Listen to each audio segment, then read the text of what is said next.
to my channel. So today our new class of English grammar.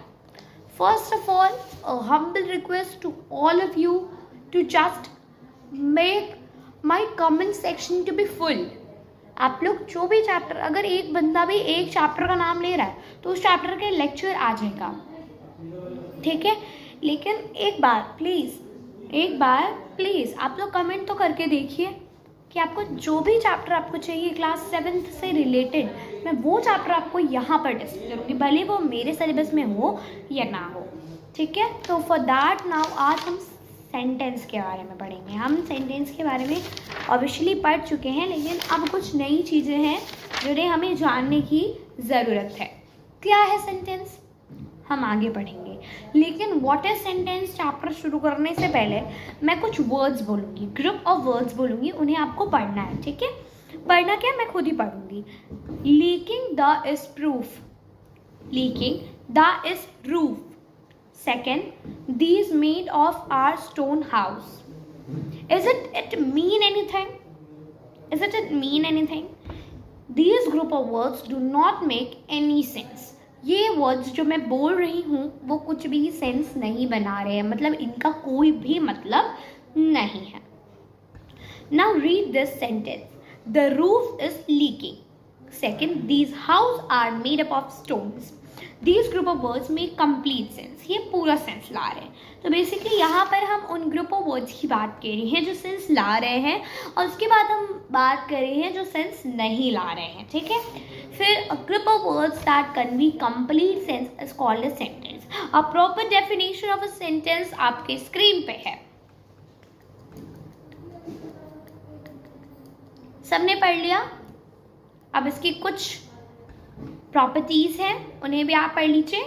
इनकी properties है, a sentence always begins with a capital letter. कोई भी sentence हो वो capital letter से शुरू होता है और फुल स्टॉप से एंड होता है, एक्सक्लेमेशन मार्क से एंड होता है, क्वेश्चन मार्क से एंड होता है, और बेसिकली सारी ही सेंटेंस में सब्जेक्ट और वर्ब प्रेजेंट होता है। तो ये बड़ा ही कॉमन सी चीज़ है, ये तो आपको ऐसे भी बेसिकली पता रहना चाहिए, जनरल है बड़ा, ठीक है। फिर आपका आता है now read this group of words. अब दोबारा हमें कुछ ग्रुप ऑफ वर्ड्स के बारे में पढ़ना है। वो ग्रुप ऑफ वर्ड्स क्या है? These group of words make sense but not complete sense. कौन से वर्ड्स मैं पढ़ रही हूँ? A nice story, a gang of thieves, a beautiful dress. ये सब नॉर्मल है। ये एक क्या है, इसके पास ना तो सब्जेक्ट है ना तो फाइनाइट वर्ब है। आप देख सकते हो, मैं फिर से सेंटेंस रिपीट कर रही हूँ। A nice story, a gang of thieves and a beautiful dress, ठीक है। तो a group of words that convey some sense but not complete sense is called a phrase. A phrase do not have a subject and a finite verb. What is phrase? Phrase जो कुछ meaning ला रहा है और कुछ नहीं ला रहा है। मतलब a nice story, ये स्टोरी अच्छी है, नाइस है, इतना हमें पता चल रहा है, पर स्टोरी क्या है, कैसे है, क्यों देख रहे हैं, इसमें कोई सब्जेक्ट क्यों नहीं है, किसने देखा, क्यों देखा, कोई फाइनाइट वर्ब नहीं है। क्या नाइस स्टोरी, किसी ने देखा भी वो स्टोरी। मतलब जो सेंस थोड़ा सेंस लाए और पूरा सेंस ना लाए। अ सेंटेंस फिर से मैं आपके यहाँ पे दिखा दे रही हूँ आपको, ये रहा, look up. A group of words that convey some sense but not complete sense is called a phrase, and a phrase do not have a subject and a finite verb. Second, now read this group of words. Because it was raining. Second sentence, and the thieves escaped. Third sentence, but he went there anyway. Fourth sentence, before they go to the airport. अब यहाँ पर आप ध्यान से अगर पढ़ेंगे तो यहाँ पर भी सेम वही चीज़ें हैं। यहाँ पर एक चीज एक्स्ट्रा है, वो है यहाँ पर मैंने जितने भी सेंटेंसेस पढ़े हैं वो सारे ही सेंटेंसेस में फ्रेज और subject and finite verb is present. आप मैंने जितने भी सेंटेंस अभी पढ़े हैं वो सारे क्या है, क्लॉज है, ठीक है। तो A group of words that convey some sense but not complete sense and also have a subject and a finite verb is called clause. Very normal phrase clause मिलते हैं, बस subject और finite verb का problem होती है, ठीक है. phrase में नहीं होता है और clause में होता है, इस बात को आपको याद कर लो, हॉचपॉच नहीं होना चाहिए. आता है नेक्स्ट हमारा क्लॉजेस के दो पार्ट्स. क्लॉजेस के दो पार्ट्स होते हैं, आपने पढ़ा होगा, आई थिंक अभी नहीं पढ़ा होगा, अब आप पढ़ रहे होगे, ठीक है. जहाँ तक मुझे याद है पिछले सिलेबस में ये नहीं था. उसके बाद independent clauses, dependent clauses. What is independent clauses? The clauses which convey complete meaning and can stand alone. जिनकी पूरी मीनिंग आए और वो अकेले भी किस सेंटेंस में हो सके, उन्हें हम कहते हैं इंडिपेंडेंट. इंडिपेंडेंट वर्ड से ही हमें समझ में आ रहा है, नॉट डिपेंडेंट जो किसी चीज़ पे डिपेंडेंट हो. जो डिपेंडेंट क्लॉजेस वो क्लॉजेस होते हैं जो इंडिपेंडेंट पे डिपेंडेंट होते हैं, ठीक है. वो clauses, the clauses which depend on independent clauses to convey complete sense are called subordinate और a dependent clause. Is it complete? Now we will know about kind of sentence. There are kinds of sentences according to the function. Function के according 4 type के होते हैं हमारी sentences. तो हम बात करेंगे according to function की, तो 4 टाइप्स होते हैं, ठीक है. कौन कौन से टाइप्स होते हैं? 4 टाइप. कौन कौन से टाइप्स होते हैं? 4. Declarative sentence, interrogative sentence, imperative sentence, exclamatory sentence. अब कुछ बातें हैं जो हमें जानना ज़रूरी है, ठीक है. पहला अगर हम बात करें डेक्लेरेटिव सेंटेंस की, तो ध्यान से आप लोग लिख दीजिए, कहीं पर लिख दीजिए इसको, ठीक है. These sentences state some facts.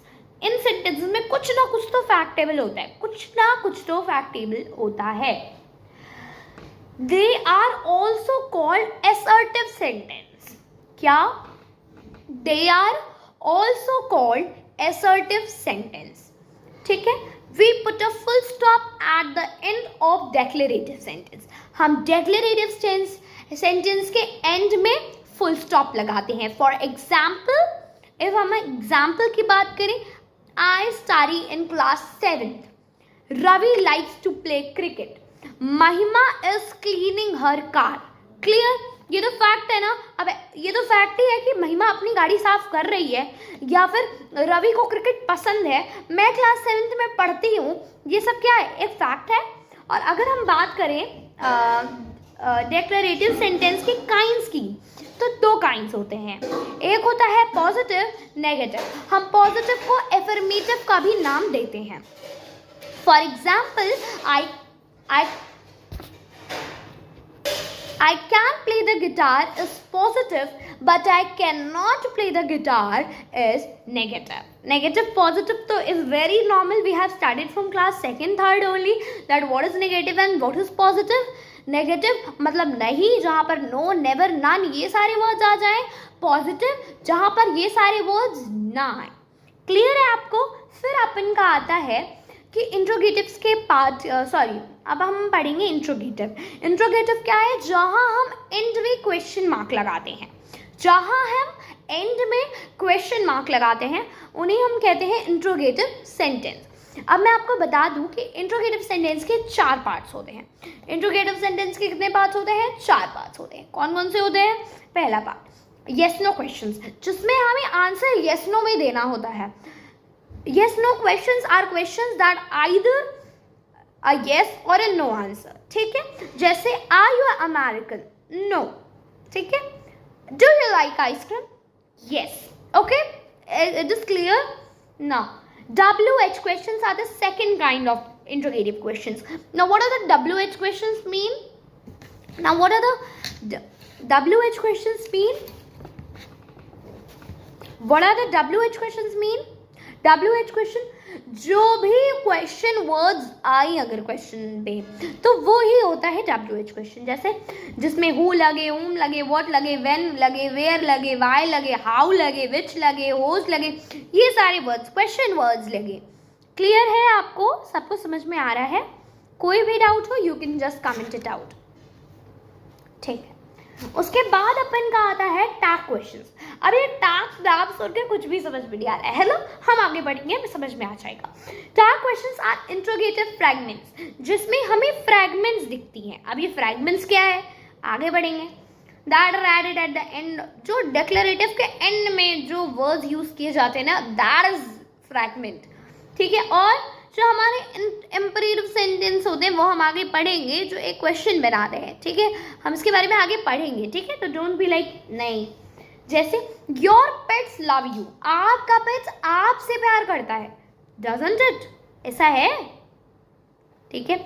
या फिर they haven't slept of, have they, वो सोए नहीं थे, क्या वो अब सो गए, ठीक है। These are the questions, tagging questions, जहां पर हमें इंट्रोगेटिव फ्रैगमेंट्स दिखे, ओके। अब लास्ट बचा है बेटा चॉइस क्वेश्चन, जिन्हें हमें आंसर में चॉइस करके एक आंसर देना होता है। जैसे choice questions are the questions that provides a choice, the answer to the choice question is the question itself. समझ में नहीं आया, मैं बताती हूँ।